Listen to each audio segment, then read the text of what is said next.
د احیاء موتا د مړو د راژوندي کولو په معجزاتو کې د سیرت علما لیکي چې حضور پاک صلی الله علیه وسلم ته یو سړی رالو او ورته وایي چې زه به په تا باندې هله یقین وکړم چې زما یو لور مړه شوې ده که هغه دې راژوندی که لور مې مړه ده که دې راژوندی که نو یقین به مې در باندې راشي حضور پاک صلی الله علیه وسلم مبارک ورسره روان شو د هغه جینۍ قبر ته د دواړو جهانو سردار مبارک هغه جینۍ ته آواز ورکو هغه مړي ته هغه قبر والا ته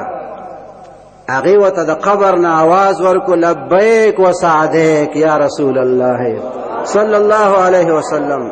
اے د الله تعالی رسول زه حاضر یم ټول سعادتونه الله تعالی درکړي دي پیغمبر علیه السلام مبارک ورته فرمایي چې ته دنیا ته راتلل غواړې دا دې خوښه ده چې بیا ژوندی شي او دنیا ته راشي دغه جینۍ ورته وایي لا یا رسول الله نه اے د الله تعالی رسوله دنیا ته راتلل مې خوښ نه دي انی وجدت الله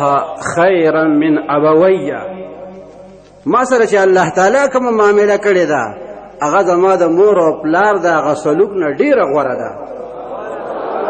مور او پلار چې ما سره کومه مینه دنیا کې کړې ده د الله تعالی هغه مینه او هغه محبت ما سره هغه د مور او پلار د هغه محبت نه زیات ووجدت الاخره خیرا لی من الدنیا او ما د برزخ د زندگی چې مونته ده